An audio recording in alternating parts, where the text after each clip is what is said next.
Sir வணக்கம். Sir வணக்கம் sir. Sir நம்ம கடை பேருங்க? கவிதா சாரீஸுங்க சார். நம்ம கடை எங்கே இருக்குங்க? சார் எலமலையில் இருக்குங்க சார். இப்போ பார்க்கறது என்ன கலெக்ஷனுங்க? இப்போ பார்க்கறது குபேரப்பட்டுங்க சார். ரட்டமயில். ஆமாங்க சார். இதெல்லாம் என்ன ப்ரைஸ் சார் வரும்?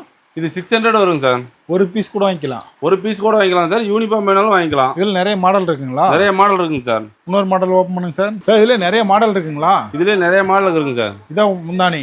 ஆமாம் சார், இதுதான் முந்தானி. உடல் ஃபுல்லாக பல்லாக்கு டிசைன் தான்? ஆமாம், உடல் ஃபுல்லாக பல்லாக்கு ட்ரெண்டிங்கில் போயிட்டு இருக்குங்க சார். இதில் நிறைய மாடல் இருக்குங்க? ஆமாம் சார், இதில் நிறைய மாடல் இருக்கு. எது எடுத்தாலும் 600 தான்? ஆமாம், எது எடுத்தாலும் 600 தான். யூனிஃபார்ம் கிடைக்குங்களா? யூனிஃபார்ம் வேணாலும் வாங்கிக்கலாம் சார். இதில் யூனிஃபார்ம் தான் நம்ம கடை ஃபேமஸ். ஆமாம் சார், யூனிஃபார்மும் நம்ம கடை ஃபேமஸ். ஃபுல்லாக யூனிஃபார்ம் தான் கொட்டி கிடக்கு. யூனிஃபார்ம் கொட்டி கிடக்குதுங்க சார். எந்த பீஸ்னாலும் எடுத்துக்கலாம். 1000 பீஸ் 2000 பீஸ் வேணாலும் எடுத்துக்கலாம் சார். ஆர்டர் பண்ணால் வீட்டுக்கே வந்துடும்? ஆர்டர் பண்ணால் வீட்டுக்கே வந்துடும் சார். இதெல்லாம் ரட்டமயிலுங்களா? ஆமாம் சார், ரட்டமயில். ஒரு பீஸ் கூட வாங்கிக்கலாம் நீங்க? ஒரு பீஸ் கூட வாங்கிக்கலாம் சார். நீங்க 1000 பீஸ் யூனிஃபார்ம், ஒரு ஃபங்க்ஷன், ஒரு மேரேஜுக்கு, எதுக்கு வேணாலும் யூனிஃபார்ம் வேணாலும் நம்ம பண்ணி கொடுத்துறோம் சார். எல்லாமே சாம்பிள் தான்? ஆமா, எல்லாமே சாம்பிள் தான் சார். அதுல இன்னொரு மாடலுங்களா? ஆமா சார், அதுல இன்னொரு மாடல் கிங் பீஸ் இருக்குங்க சார். ஒரு பீஸ் கூட வாங்கிக்கலாம்? ஒரு பீஸ் கூட வாங்கிக்கலாம் சார். நீங்க 1000 பீஸ் வேணாலும் வாங்கிக்கலாம். கிங் பீஸர்ல கலரு? ஆமாங்க சார், வெறும் 600 தான் சார். எவ்வளவு பீஸ்னாலும் எடுத்து எவ்வளவு பீஸ் வேணாலும் வாங்கிக்கலாம் சார். கடல் போல கொட்டி கிடக்கு. கடல் போல கொட்டி கிடக்குதுங்க சார். ஓகே, நன்றிங்க.